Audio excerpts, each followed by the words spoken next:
Welcome to the Java Cafe. Java. Good morning, everybody. Good morning. Good morning. Today is Friday.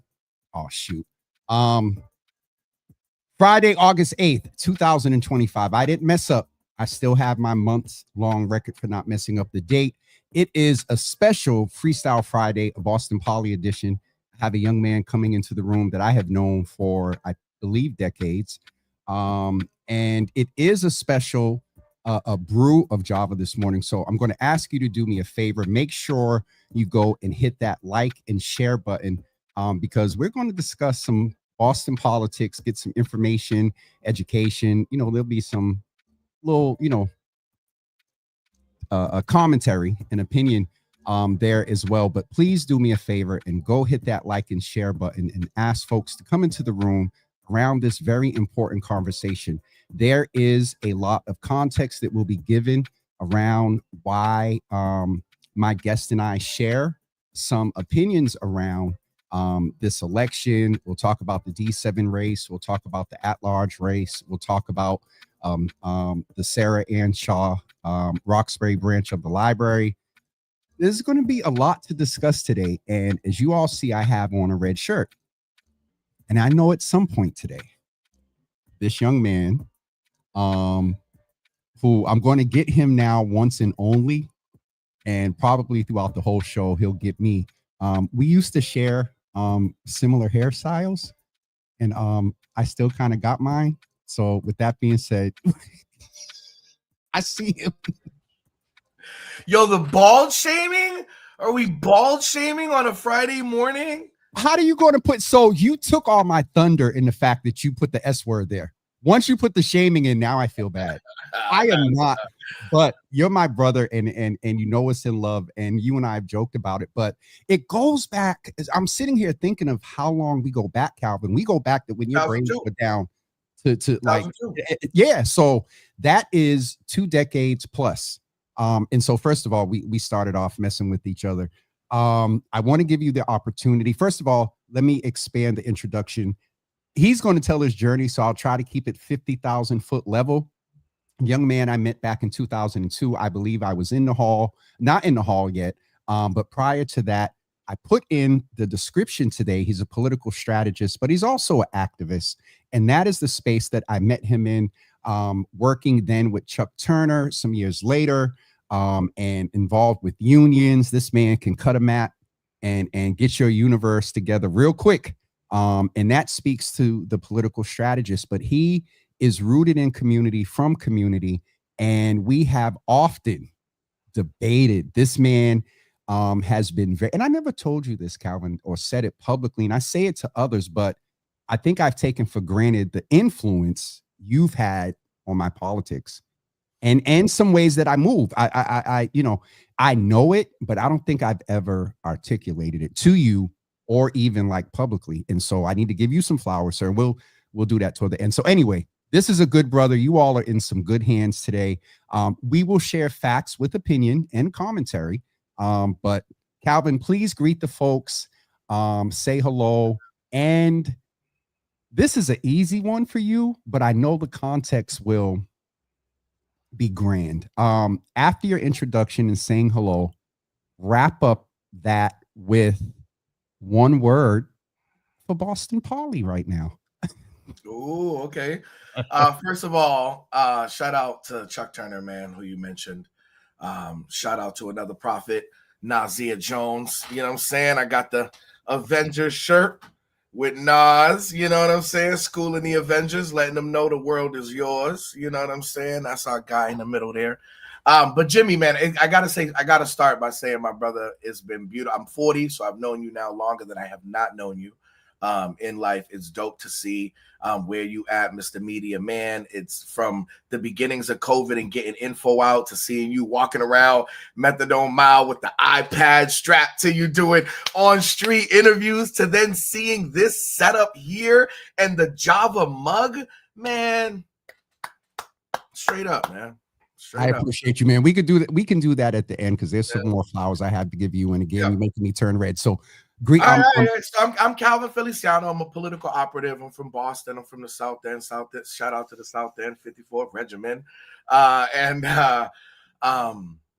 am 40 and been in this organizing world now 23, this organizing and political world now 23 of my 40 years in life, since I was 17 and a half, and making my transition off of the street, from the street sort of gangster life to a really political one.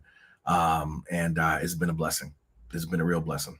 It's been a blessing to see it, man. And again, when I was thinking about our time, I go back to my first like vision of you, and that's where the, as you said, the bald shaming came from. But that just is a testament to how far we go back. And so after your greeting, you said hello. We're going to talk a little bit about your journey, but describe Boston politics in one word. In one word. Oh my gosh. Oh my gosh. Wow. I'm gonna say telenovela as one word. Telenovela is a Spanish drama with a bunch of characters, speaking out loud and having their thoughts like out loud for some reason. You ever notice that on the telenovelas? Someone will walk away like, "See you later, Calvin." You'll be like, "You won't see me ever again." After I'm done with you. So that's Boss Polly. It's a telenovela with a bunch of people sort of speaking their thoughts to the world out loud.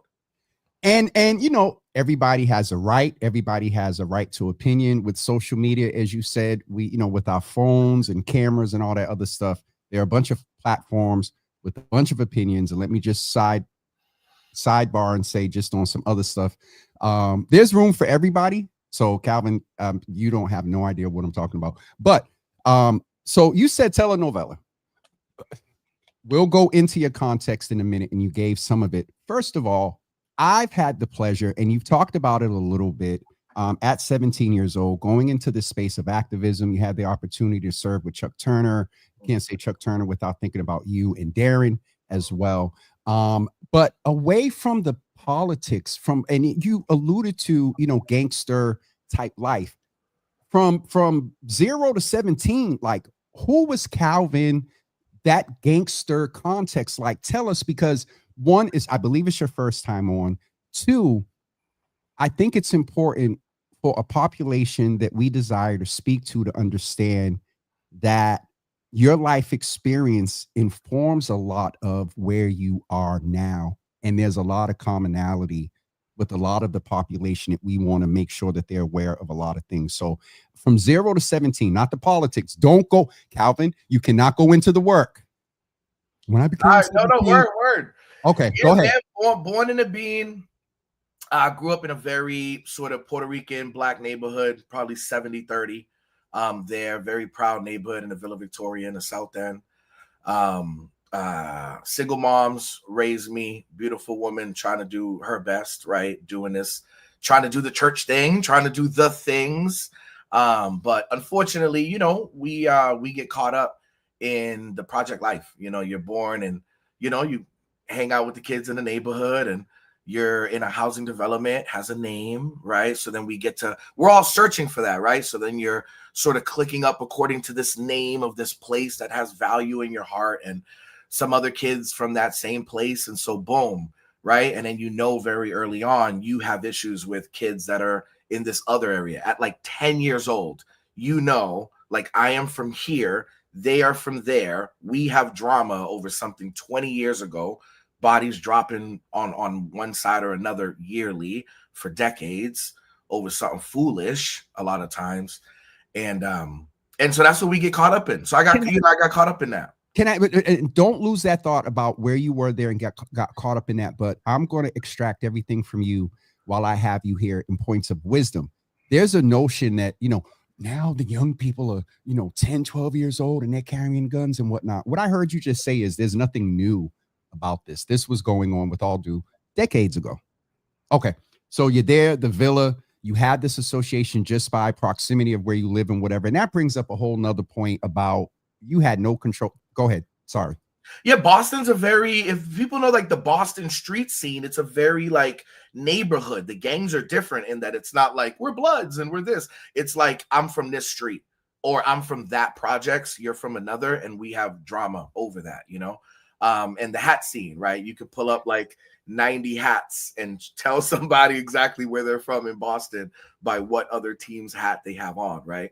But you know, that traditional stuff, very proud, dope neighborhood. The 80s and 90s felt amazing. They felt fun. Yeah. So go a little bit into the transition from, you mentioned the gangster type life and the context you just gave there. Where was the transition now into, and you can go into the work now.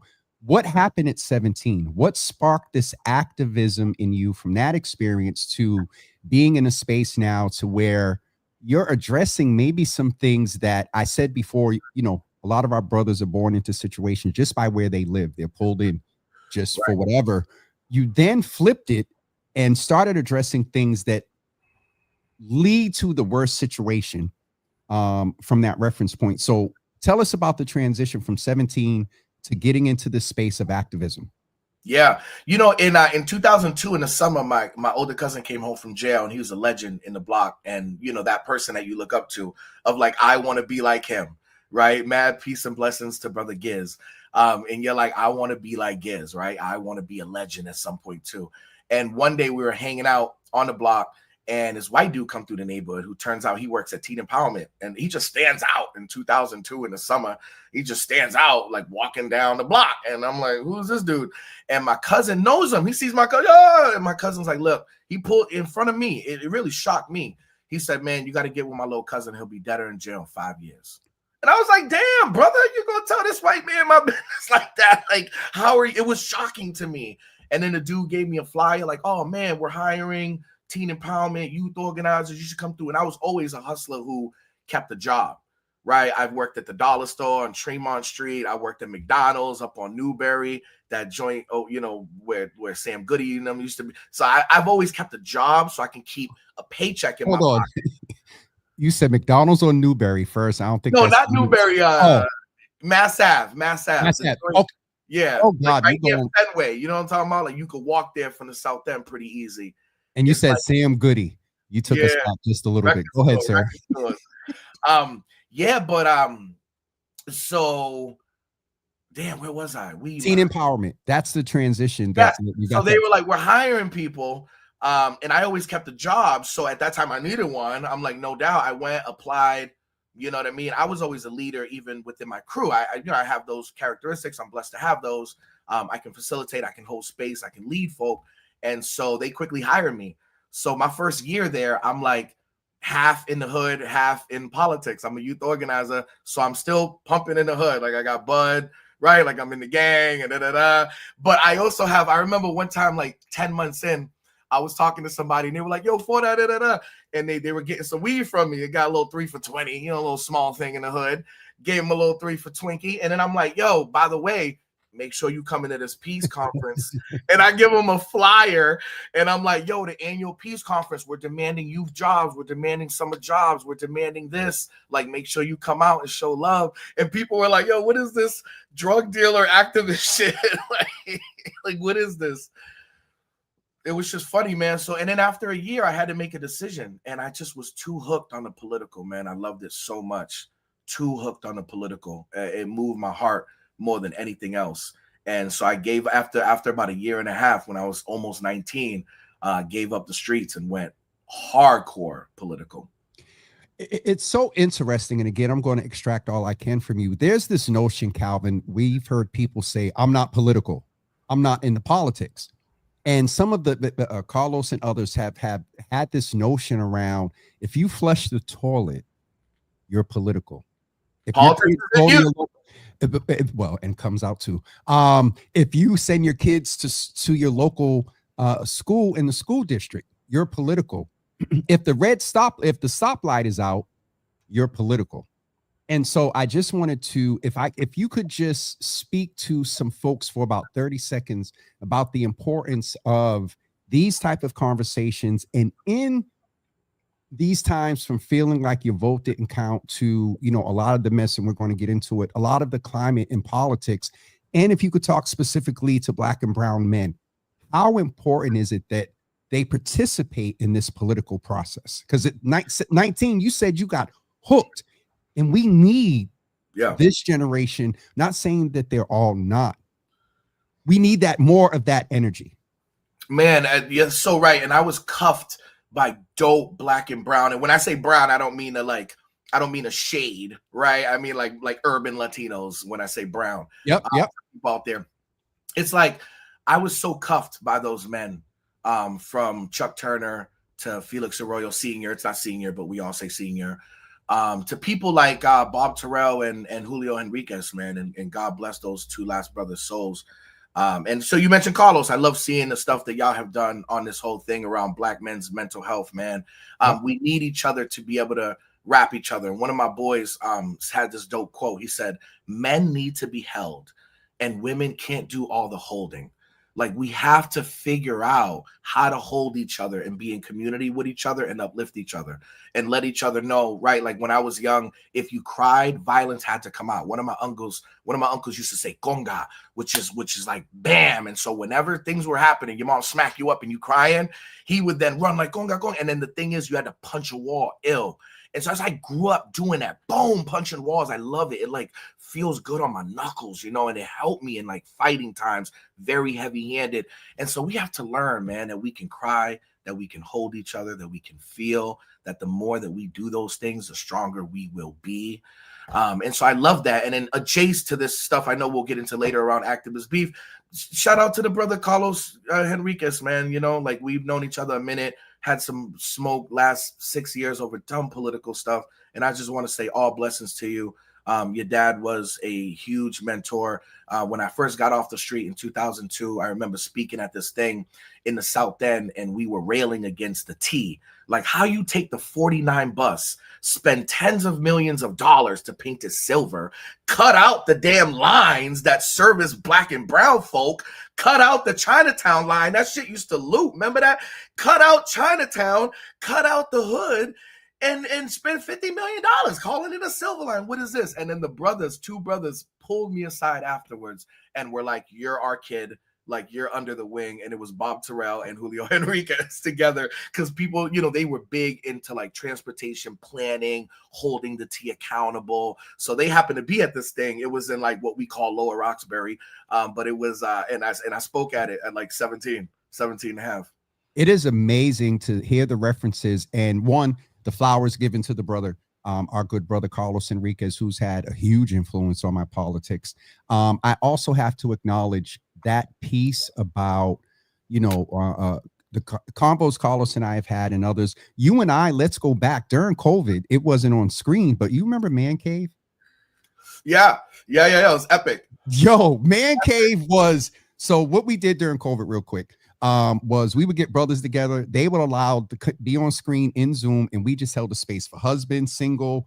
Brothers were venting about, you know, because they were learning their spouses in a whole new way during COVID. And so that was dope. And we learned a lot about that space and men. And so at some point, it'd be great even to get maybe you and Carlos together and continue that conversation. Because another space, Calvin, and we've talked about it, where you've been influential on me, is the I think I used the term toxic masculinity one day. And on one side, you were like, be careful. But at the same time, you were like, oh, yeah, we do some toxic things. And so you've been influential there, you and Rasan Hall, around appreciating the leadership of women and whatnot. So I have to acknowledge and appreciate that. We'll go back to the space about men. But there was a point there, we got to that point when I asked you about the importance of our young people and men being in that space, and you referenced to hitting the wall and whatnot.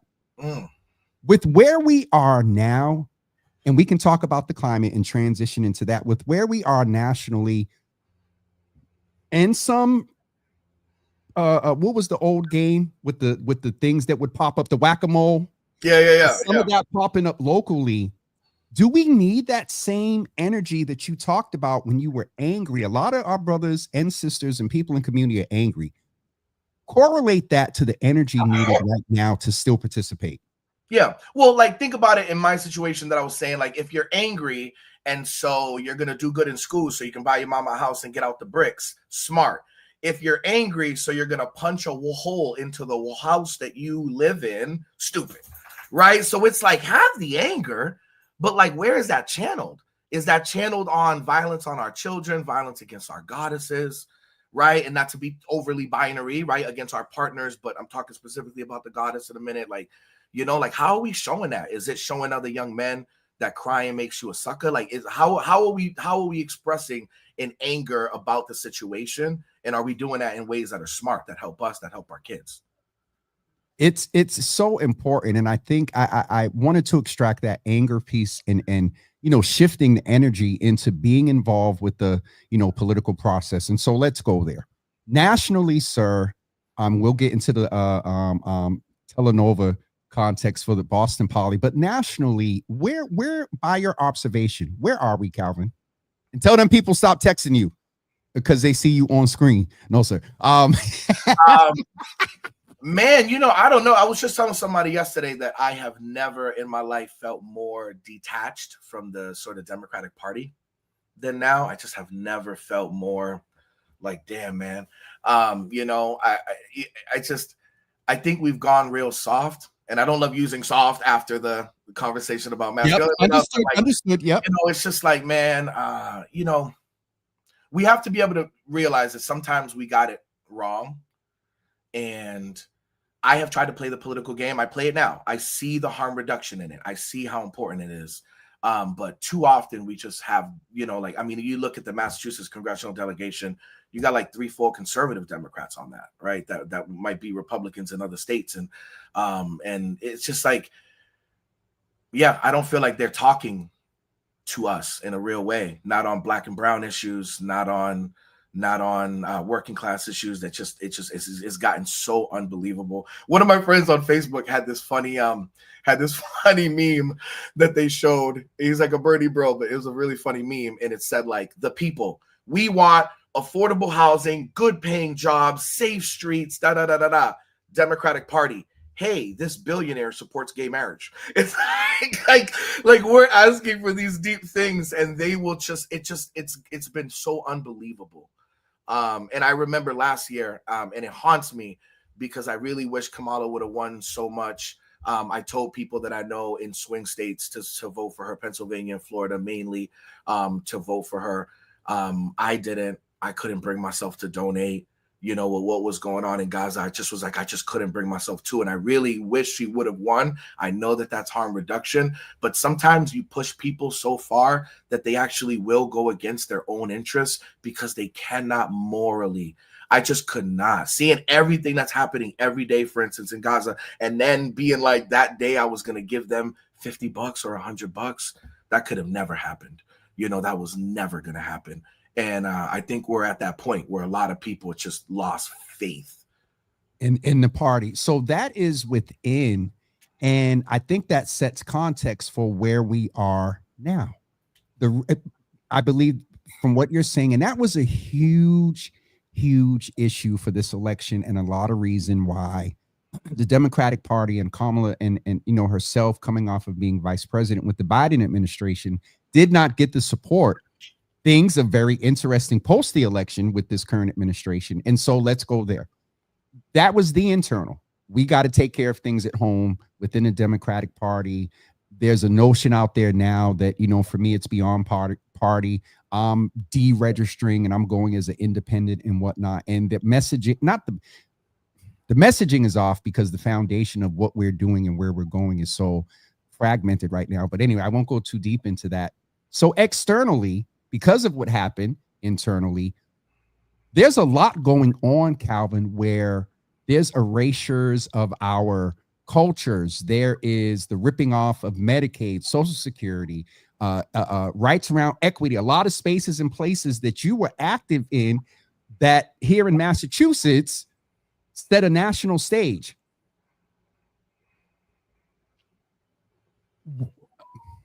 What is it that we can do now?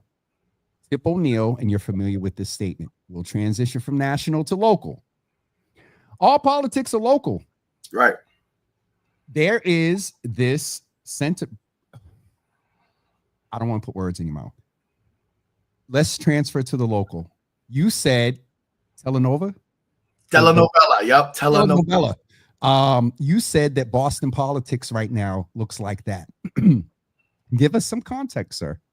In the context of what's going on nationally, where some history of this city, the history of this city can, if you look at it well, can align itself to some things we're seeing now nationally. Agree or disagree? Absolutely agree. Okay, go ahead, Yeah, sir. with like white billionaire dudes. Here's the one thing I'll say. I'll start off. I have most of my people, I would say if I queued my folk, my community, it's 80-20 in favor of Michelle Wu. Super clear. For the 20% in my life that are with Josh Kraft, almost all of them come from like, it's a very specific thing. It's I've rocked with dude for many years. And that's fair. Yep. Work he's done, the criminal justice reform, if that's your number one issue, and this man's rode with you, I totally get that. If you're just angry and raging, that always happens. Good people get caught up in that all the time. So I'm never mad at anger and rage. And I think the biggest thing that I always want us to try not to do in the mayoral race, especially in the Bean, is like, don't have beef with each other over candidates for mayor, right? Like we're going to have to deal with all of this next year. And the same people who were like mad at each other over who we're supporting for mayor, we're like, that says something about your values, so I can't even be your friend. You know, next year we'll probably be together like Ayanna Pressley for Senate, right? Like we might be in these kind of spaces together. So it's like, man, don't let that come between us. Don't let it have us disrespect. I've seen so much disrespect online. I will say a lot more has felt like it's come from the crowd side by like a mile. But just for the people involved in it, because some people are not, but for the people involved in it, it don't help. We all from the Bean, like we're gonna deal with each other next year. Let's just be with your person. If you're like, I'm mad, man, F the bike lanes, and I'm mad about X, Y, and Z, and then that's cool. The whole, I see friends, I saw somebody the other day, shared something from like a super right-wing troll page about Sean Nelson and licking it to Michelle Wu, anti-democratic, had somebody arrested for disagreeing with her, and it was like some Turtle Boy stuff that they sharing, like you're sharing, like, so to make these points with us, we're out here going to those levels, you know what I mean? Then you're saying things like, I can't believe how anyone would support, would support this mayor. You obviously don't care about the hood. It's like, damn, or maybe we have a difference of opinion and we could just talk through that, and it doesn't have to be that I'm stupid or don't really support the hood authentically, because we differ on the views. May I ask you, Calvin, in full transparency, two things around transparency. One is, are there any, and I just thought about this in real time, so forgive me, but I think you get the context of this. Are there any disclaimers you need to make around, I'm supporting this candidate, I'm on this candidate's where, you need to tell your business on no one's payroll, but absolutely hope that Michelle Wu wins this race. No, not even that. So one disclaimer, just for the formality of nobody's payroll on a campaign, or anything like that. The other piece is in full transparency. And this will take us maybe into another part of the conversation. And I love Michelle, and I agree. What has made me more malleable to the man, Josh Kraft, is people I know and love and have respect for, love and have respect for this man. So it made me a little more open. I'm going to ask you, and I've been trying to do this. I love Michelle, Josh Kraft. I said earlier this week that, with all due respect to her and him, and we'll sidebar in a minute because there is more than two candidates in this race.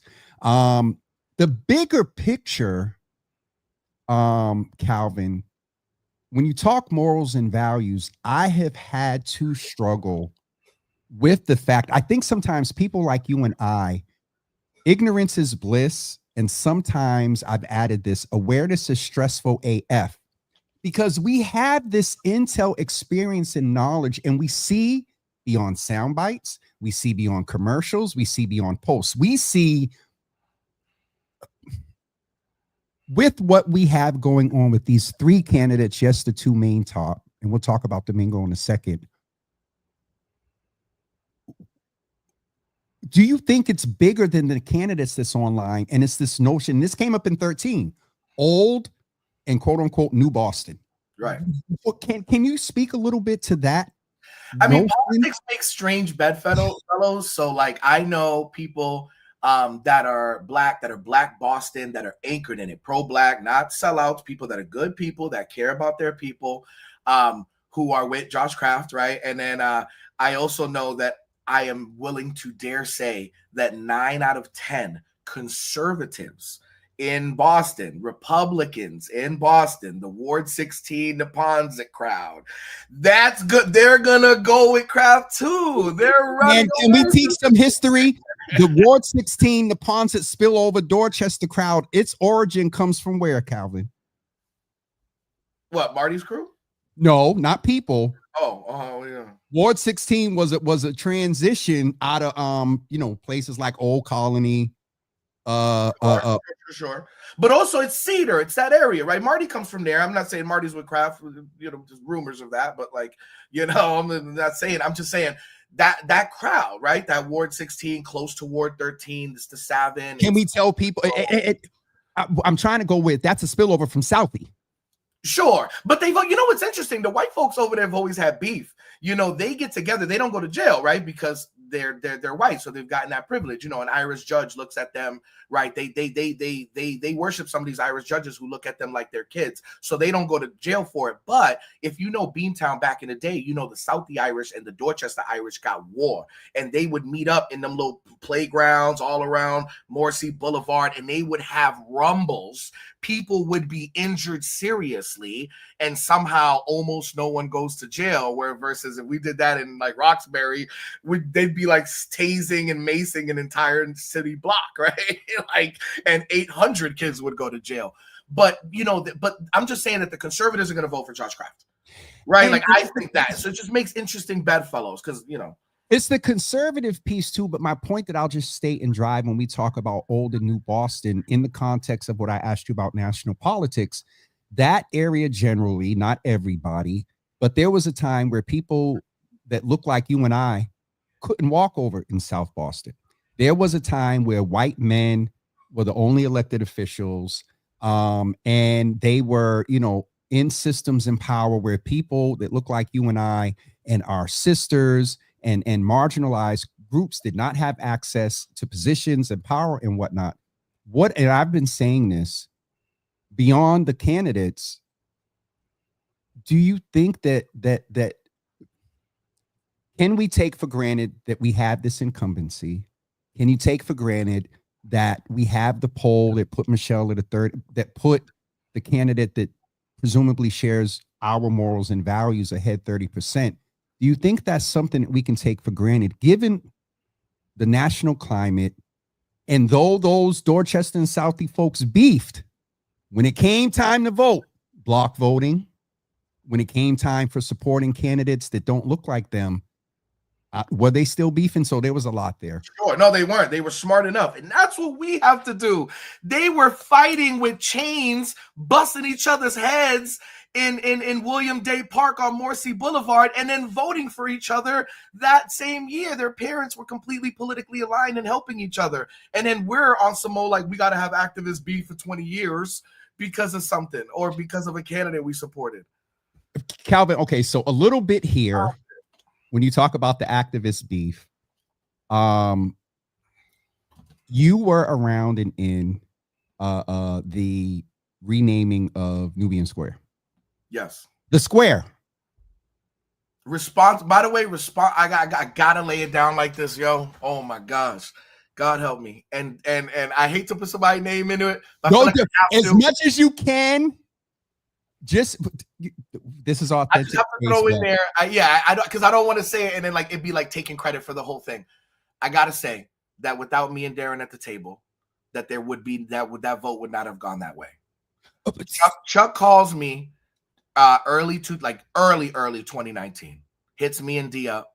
He's like, we're trying to do this Nubian Square thing. I generally don't care about the name thing, but I sometimes do. Like if we're doing this whole black market and we're trying to stink a flag in the bury and if we're trying to do that, I'm with it. If the hood's with it, I'm with it. Chuck was with it. He saw it as part of a thing and he wanted to do it. So he was like, we don't know what we're doing. We're going to mess this up. Sadiqi's running the campaign. I love Brother Siddiqui, right? He a good dude, but like we can imagine a campaign that Siddiqui's running.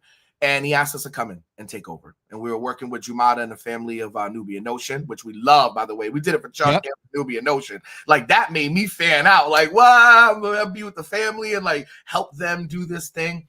We had to take over. It was very stressful, right? We had a lot of stressful moments and conversations with Brother Siddiqui, but got them in line because Chuck trusted us and Jamada and them trusted us when we came in quickly, did what we said, and we had a beautiful success. It was never, and I saw Sister Diane, I love you, sis, in 2002 when I got into this stuff, you were such an inspiration, and I love you. But just the amount of people spinning this, the spin that everything needed to be Nubian. Oh my God, that was never it. That was never what we were in it for. That was never what we were. So we were talking about the square, and what made sense was the station.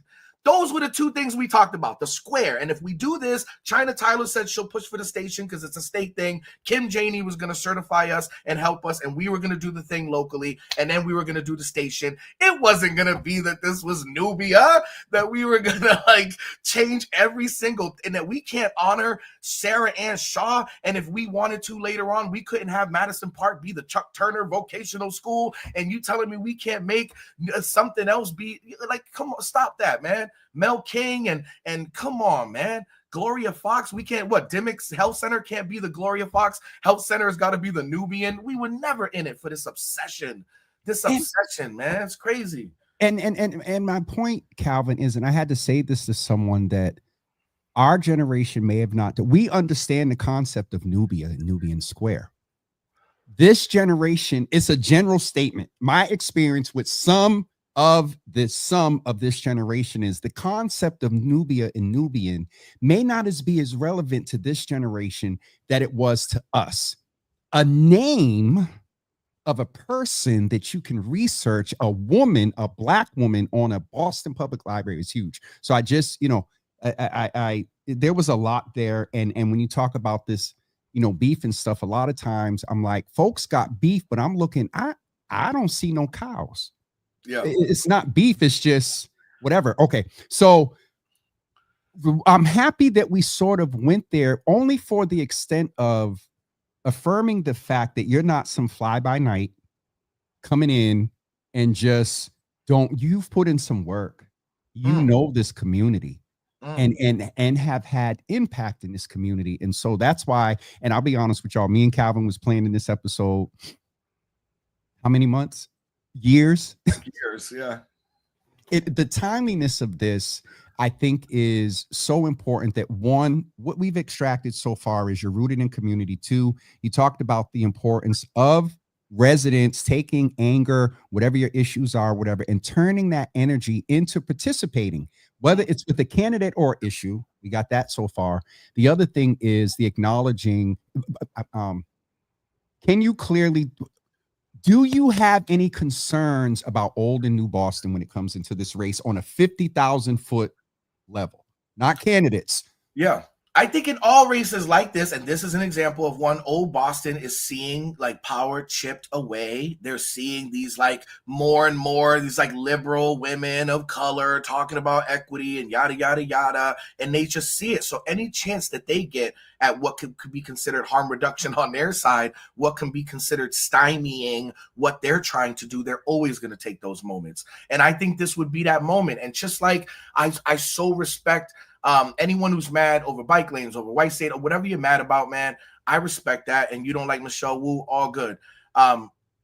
Respect that we're hella worried about your white billionaire. Please respect that, right? Like, I believe you if I say you're cool. I can't rock with it. I can't rock with the billionaire white dude who has a $10 million crib in Brookline and don't know the ward he lives in, but wants to run the city.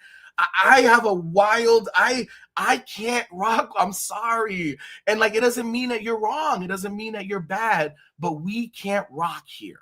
You know, like it's for me, Calvin, it is the principle of the rearing of the heads. And I don't know if that's the right word, but I'm old. This sentiment of old white racist Boston, not saying the candidate, but there is energy via this candidate. But there's energy behind this candidate that is interesting. You affirmed, named in the Black community. Yep. There is not just, old white Boston. There's some of us that we know, love, and respect that is with this candidate based on their experience and things with him. But again, I think it's not a disadvantage, but even with, I love Michelle, but this is bigger than her. We have had women and progress in this city and in this state like we've never had before. Black and brown businesses, women-owned businesses. Shagun just put out I love when he does this. He just put out a post, and I've been saying all along, Shagun stuff is irrefutable. Let's just name billions of dollars. Yes, the audit, and there's some things that may have not been properly traced. Let's just name that. But what has been traced is we went from about 63. I don't want to misquote it because I don't have the graphic in front of me, but there's progress made in this. And Calvin, you're from here. Do you think that progress in this national climate is at risk? Absolutely. It'll be a hard stop on a lot of it, on issues. I believe on equity. I really am fearful of billionaires when it comes to education, because they are people that are quick to privatize. Like, I don't trust you with education. I don't trust you with the Beantown real estate market. I don't trust you with zoning. I don't trust you with licensing. I am really concerned on all those things. You know what I mean? And I'm just like, that's it. As I said, I respect you. And I told the people yesterday, if I was off, you were going to tell me. You would push back and be like, Jimmy, I respect you. I love you, man. You my dog. You know what? But I got to tell you like this. Did I do a good imitation? But that thing, Calvin, again, I'm seeing beyond candidates. I'm seeing beyond, and there with what's going on nationally, we haven't articulated it. But proximity of the person leading a lot of the hard stops on a lot of things nationally, and so anyway, I want to ask you and check in around, you talked about it a little bit with Carlos and I's conversation. You're a husband, you're a dad. You and I have had in Man Cave, Beyond, and whatever, conversations about men's mental health, the notion of toxic masculinity. You and I even talked about, because I think I said a term to you one day. I was like, Calvin, and these females are just as toxic too. We talked about that, but from your assessment, or even, talking to brothers or whatever, how are we doing as men, and specifically Black and brown men? Oh man. I would say there's a crisis and a beautiful opportunity. I am seeing a lot more talk about mental health, about wellness. I'm seeing a lot more of that. So on that level, yes, amazing. And then we're also sort of in crisis, around our identities. And this is an interesting topic for me because I really evolved over 7 years. I used to hate men, right? And because I, in reality, hated myself. And I also hated, that my dad wasn't around, that my stepdads were abusive men, right? Can we just acknowledge this good brother that's doing a lot of yard time? Go ahead. Sorry. Absolutely. No, absolutely. But so that was the deep root of my stuff. So I see it sometimes in the brothers. When you see the brothers performing, they're like, men are trash, men ain't shit. When we're doing that, we're performing. You know what I mean? Something, and we're like failing to address something that's this way, and we're projecting it that way. And sadly, because of the climate, then women salute it. So I used to get bigged up so much by women when I would do these like men suck, men ain't shit, or men are trash posts. And ironically, even over the years, I've literally had more than one woman hit me up and be like, "Oh man, you don't hold the brothers account no more enough like you used to. Like you don't call it." And I'm just like, I gotta be honest with you, sis. It's because I don't hate them. It's because I love them. And I see them as part of like this world we're trying to build. The masculine is a part of that. The divine masculine is a part of that. And I do see in us the divine, and I do love us. And so because I don't hate, I can't play that no more. And there's literally people that are caught up in their own toxicity and political bullshit who see that and are like, oh man, if you're not saying men are trash, you're supporting Diddy and rape culture, right? You're like, we're in these worlds of like, it's one or the other, and they're a mile away. You're either saying men are trash, and so you're telling the truth, or you're a sexual predator. You're Drake and Diddy at a party.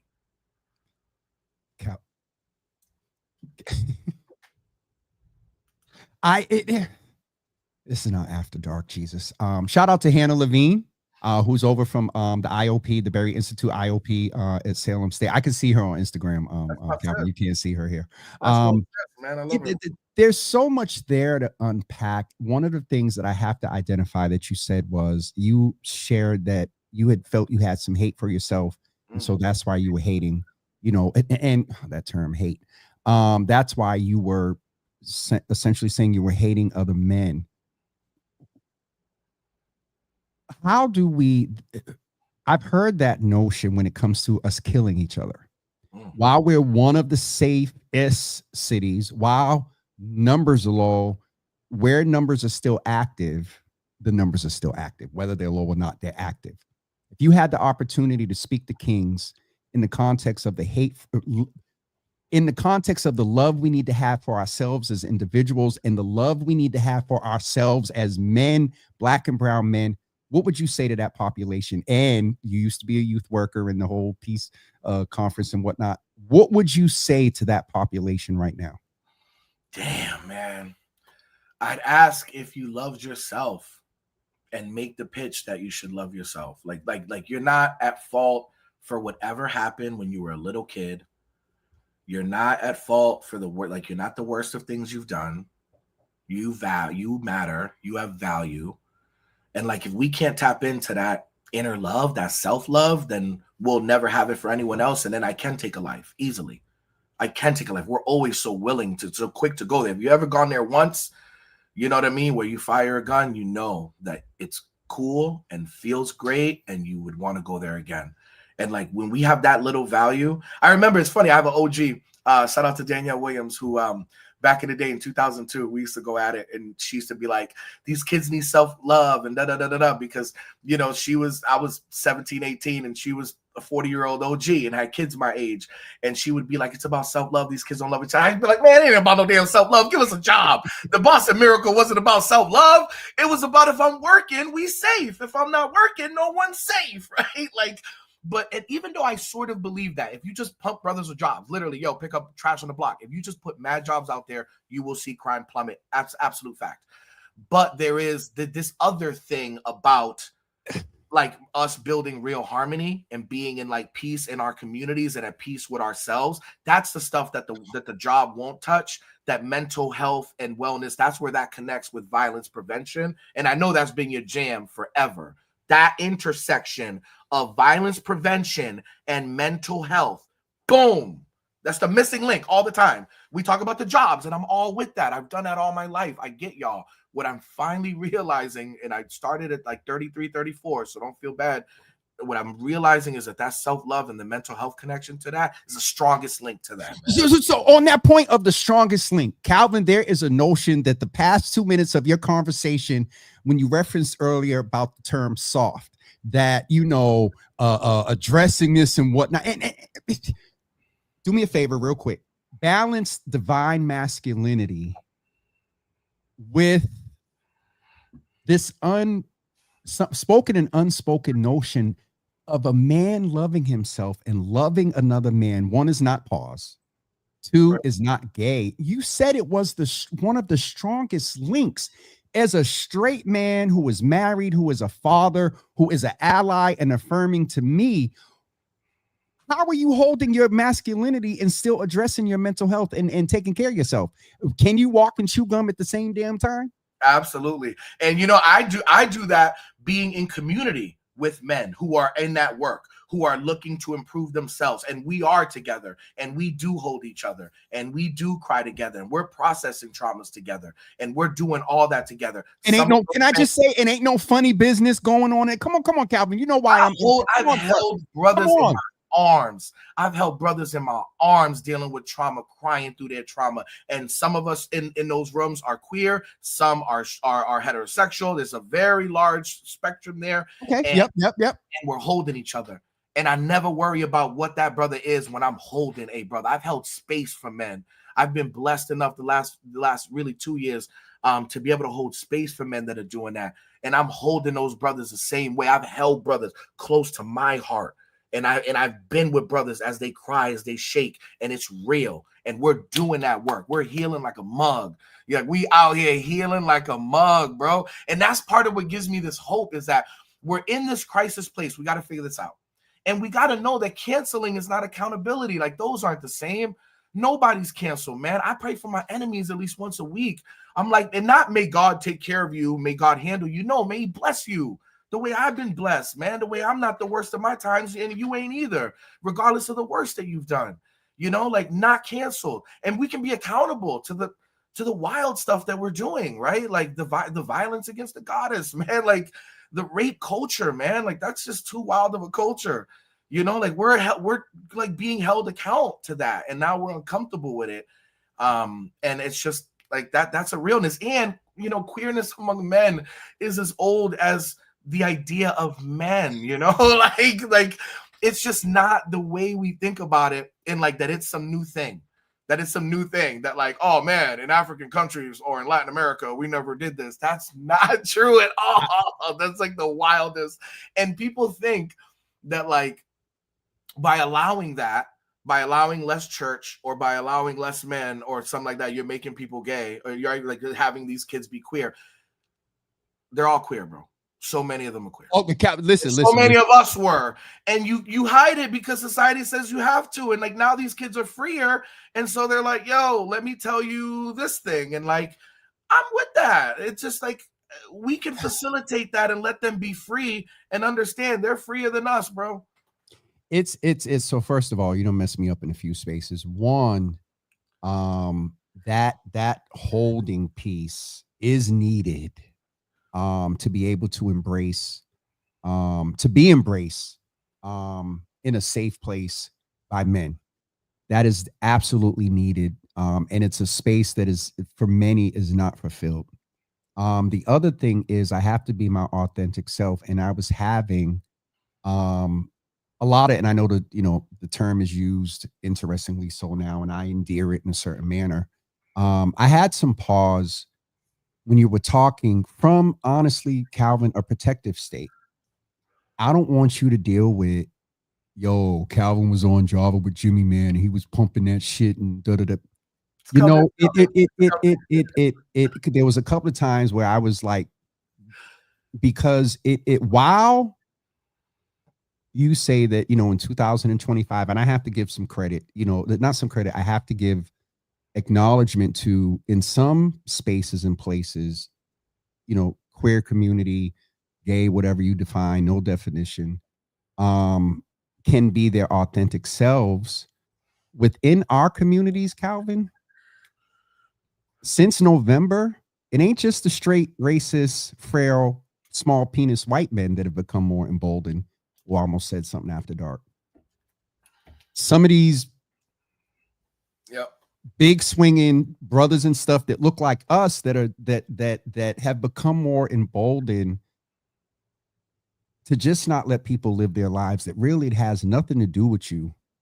And so you just got me in a very, and Carlos is going to if you know queer men in the being, by the way, if you do, then you absolutely know that they are in many relationships with married men that are police officers, firefighters, Calvin, elected officials. I'll leave it there. We'll leave it there. I'm just saying, and that's what breeds some of the anger. One of my guys be angry about this a lot because he's like, "Yo, if I put on blast, you brothers in my DMs."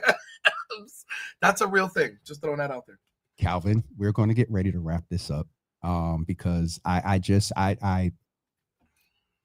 yeah, and it's sad that I even have to have this notion, but at the end of the day, you're my brother, and that my protective is going to kick in before anything else or some whatever. So this has been good. One of the straightest little player to him dudes in this city just said, laugh my ass off, don't shut him down, let him talk. And he knows what I mean by that. That's you know what I'm saying, Calvin. This is my guy that you know.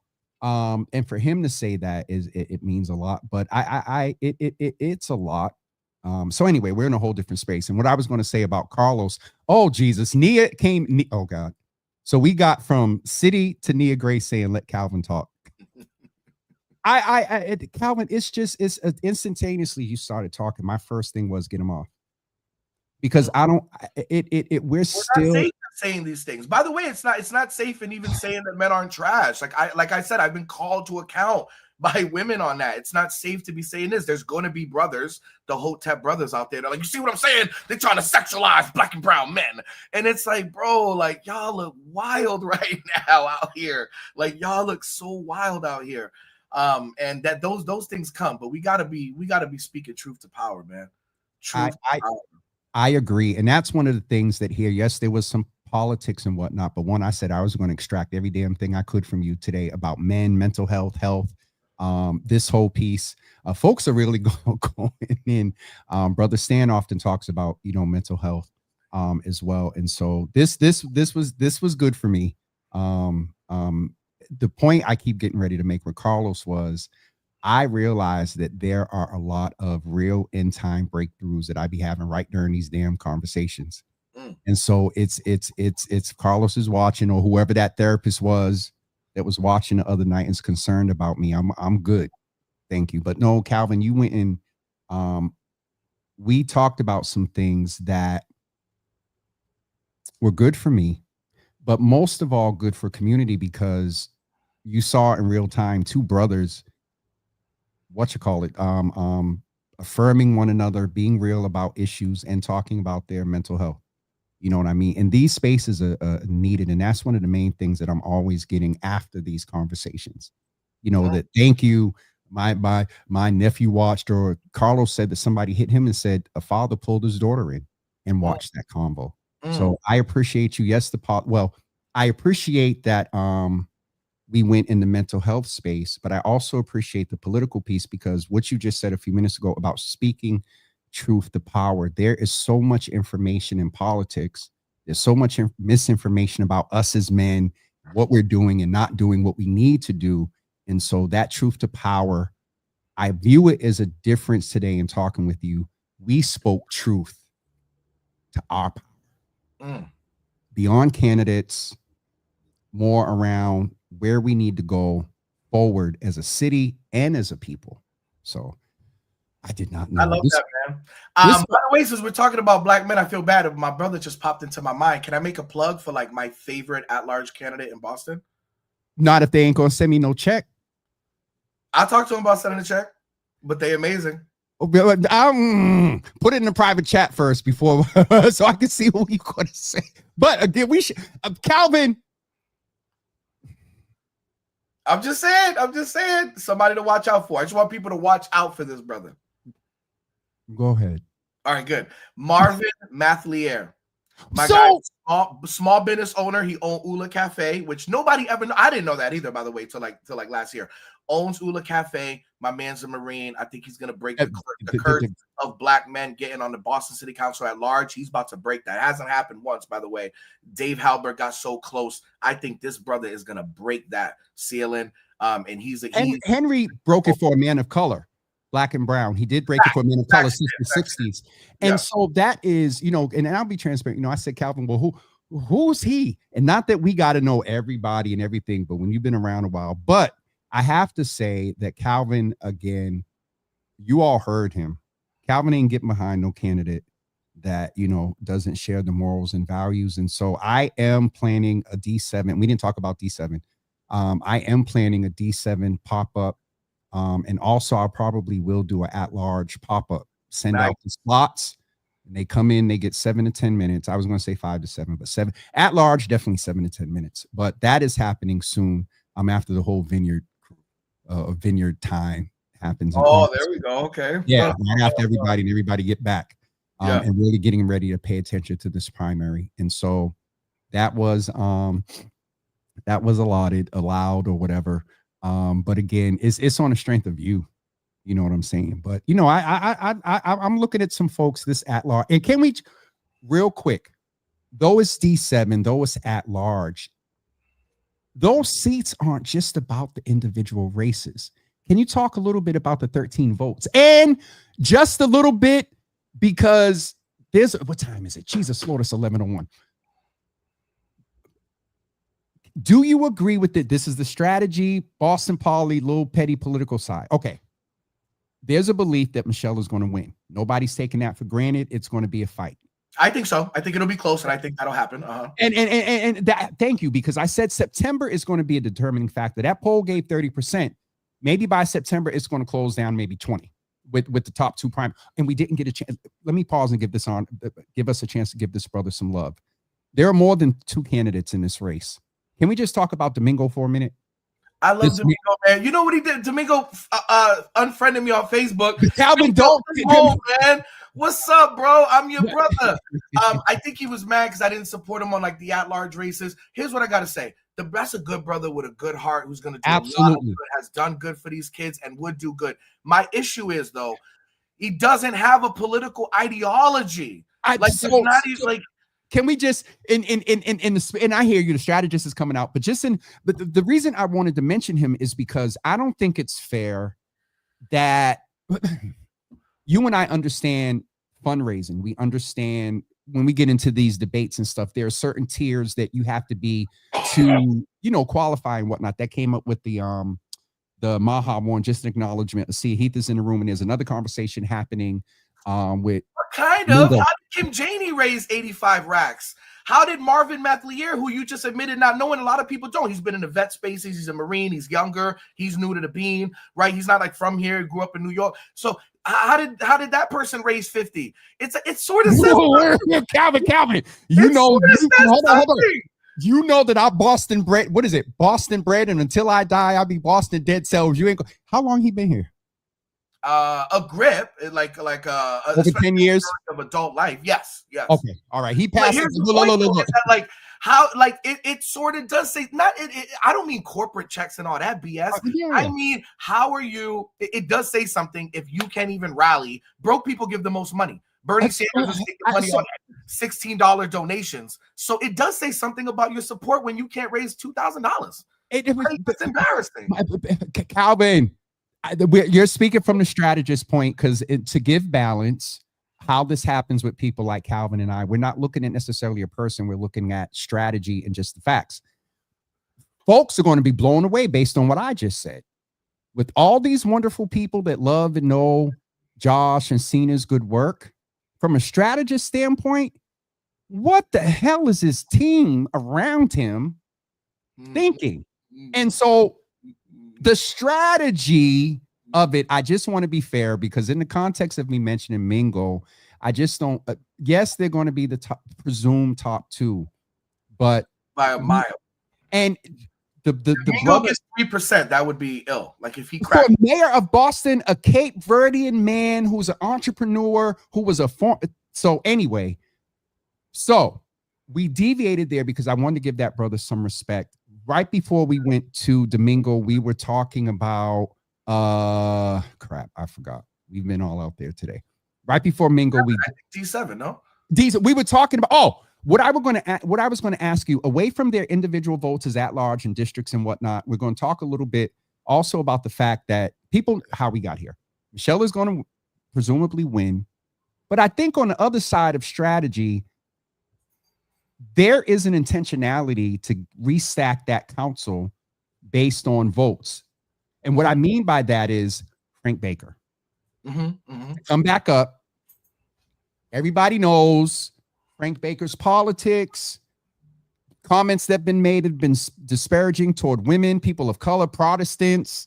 Do you agree that part of his coming back in is so he, Aaron, and Ed can be the anti-Woo?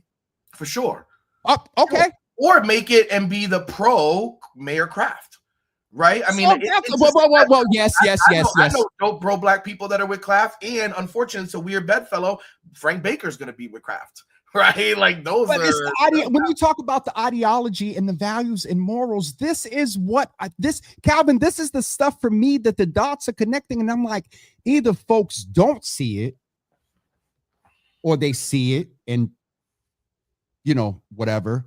Or they just, for whatever reason, have prioritized whatever other priorities may be around the handwriting that for many of us is on the wall beyond the individuals. Yeah.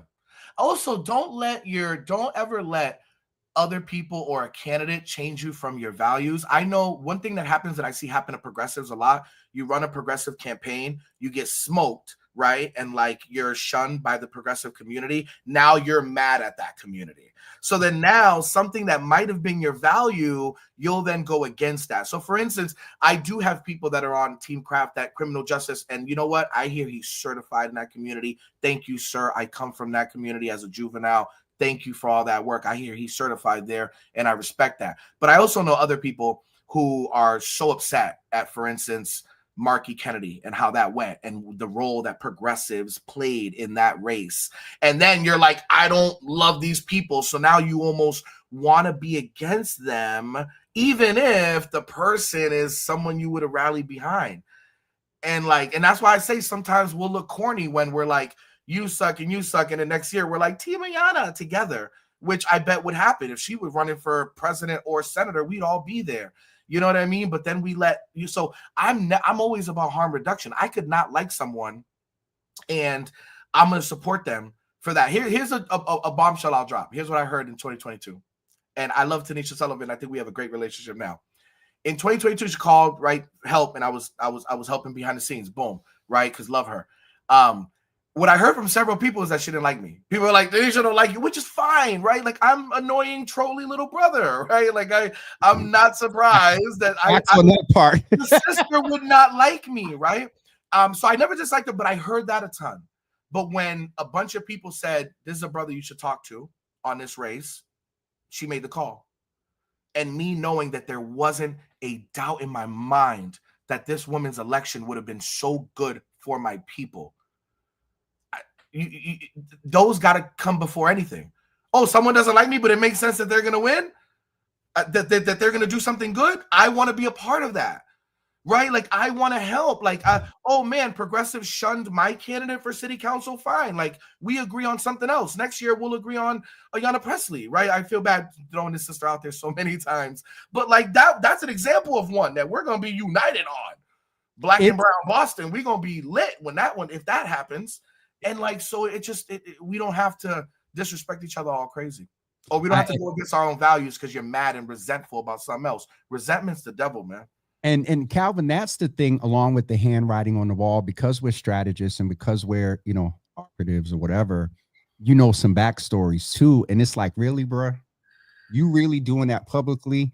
But we know, and so anyway, well, I put up a post earlier that just said, we just need to focus on what we're doing well. If we observe and see somebody doing well and or better, take notes, and it helps us do our best.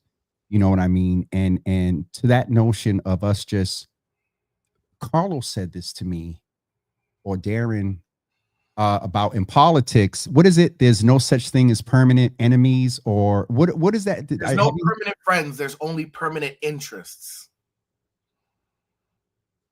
Which comes from our morals and values. And Calvin, I've never been a friend of Michelle. You know them of the mayor. Like that first vote with AP and Bill Linhan. And first of all, Calvin, I said something to her about that, and she tried to. I still got the voice message. Hi, Deacon Jimmy. I saw your post or something like that.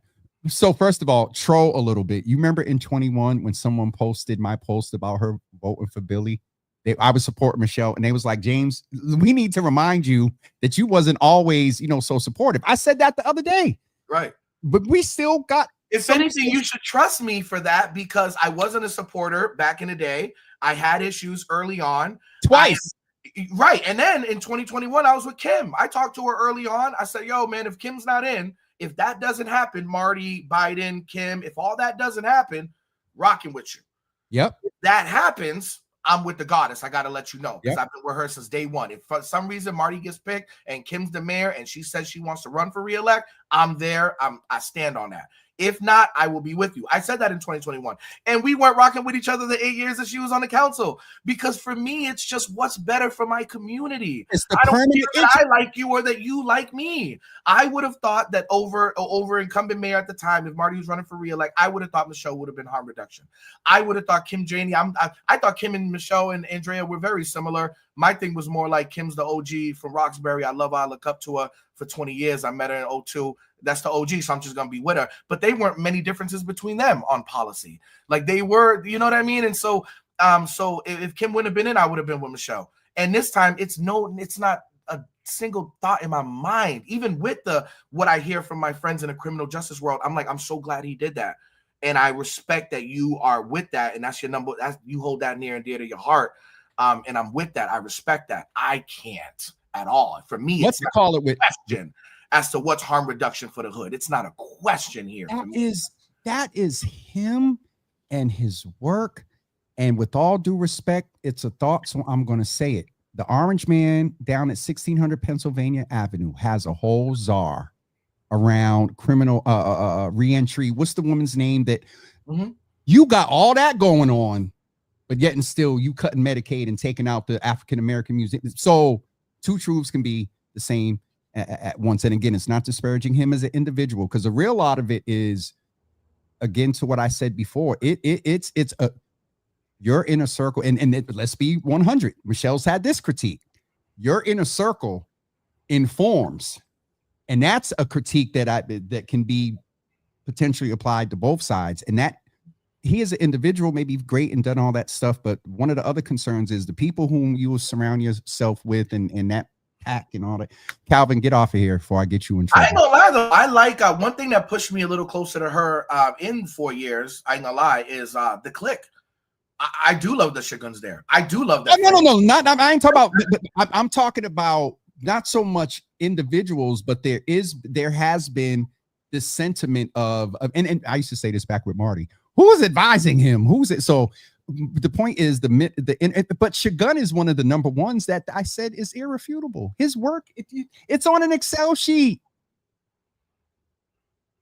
And it's been sad what these like young staffers of color have even been going through. When that's what I'm saying. When politics and resentment get to us, then because we're mad over some mayoral race, now you're allowing people to attack some of these kids. Not the Shogun's a kid. I mean some of the other ones. She got a whole lineup of dope young black. Frank spoke at Bob Terrell's funeral service. Frank spoke at a beautiful thing there because Frank was real. Bob Terrell was that guy, man. A lot of us street kids, by the way. Shout out to Frank. Former street kids, and Bob Terrell saw the humanity in us.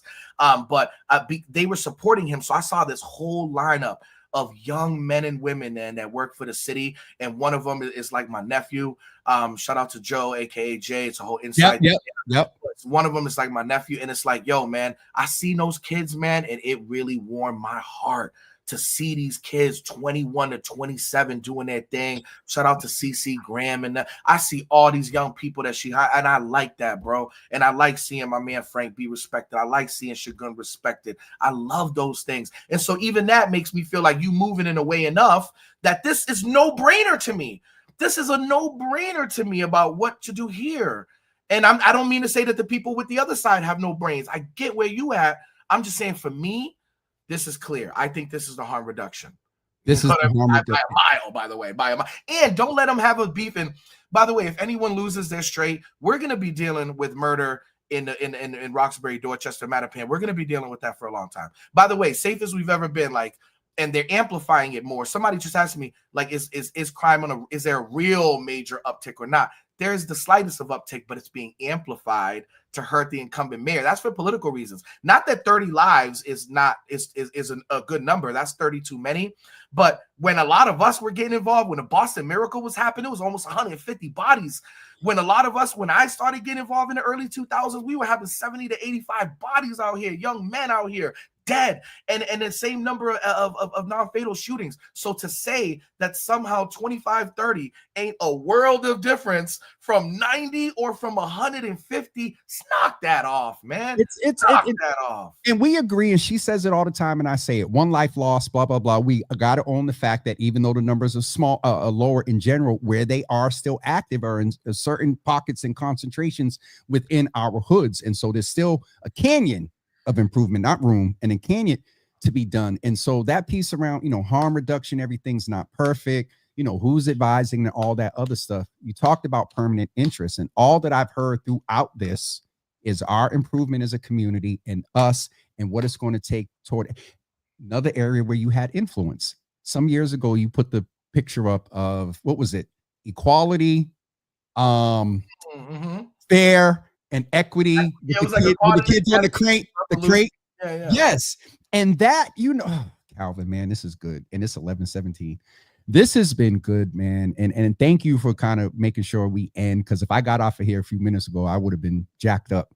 And so, thank you for the candor. Thank you for the information and education. Thank you for commentary with some facts of speaking truth to our power, because no matter who's in perceived power, at the end of the day, when well informed and organized, we're still the power. So I'm tired, Calvin. This means that was, man. Have me pull back up. I want to pull back up. Oh, you go pull back up after dark, and definitely as we get closer to this election. So you look like you're overtime and got to go somewhere. Get off of here, and we'll talk to you soon, bro. I appreciate you, man. Thank you. Love you, man. I love you too, brother. Love you. I'd love you too. I was almost gonna cuss because you got to put that little extra sauce on it. So love you, bro. Peace and love. Yes, sir. I hope you all enjoyed Calvin today. There was a lot of opinion, a lot of commentary, a lot of leaning, toward Michelle. Let's just say that for the trolls that are watching, as y'all screen record and screenshot and take back, what is it? Spin report backs. The ultimate thing for me was, one, hearing from this brother, and two, I knew he was going to push back on some stuff, but there was some things where I was very surprised, where he was, it wasn't no thought. He was like, yep. And I was like, oh, okay. I'm not that far off. So we're going to get ready to wrap up. Shout out to everyone that was watching today on Instagram, Facebook, Twitter, LinkedIn, or wherever. I'm tired, so we're not going to do the stuff. Just a couple of announcements. This Sunday night at 8 p.m., we're going to continue some conversation with Black men, with Joseph Bennett, who was in the room, and along with Brother Carlton, I believe, from I Am Him, a men's program as well. And then next Wednesday, we are having Boston Waterfront Coalition with us for the Waterfront Wednesdays. On Thursday evening, Brother Milton and Brother Mario are coming back to talk about the Cape Verdean 3 block parties. And on, I don't know if it's live or recorded. No, that's the 21st. And then on the 16th, we will go live from the Museum of Science at 10 a.m. and then be with Sister Vivian for the Brown Sugar event, and then make our way over to Cindy for the Park 54 event. So that's the schedule. And we'll see you guys Monday. No, we'll see you guys Sunday at 8 p.m. to continue the conversation around, oh boy, my texts are blown up. I can tell you it's either let him talk or checking on me. Yes, I did have a moment there. Because at 53, to still be able to fall in the embrace of a brother, that's still needed, especially when it's lacked so much among them 53 years. So I think the last person I hugged like that was probably Bishop Bragg. So anyway, we're going to get ready to wrap up. I'm good, y'all. And we'll see you Sunday night at 8 p.m. Have a good weekend, everybody. Take care of yourselves, hydrate, and that's it.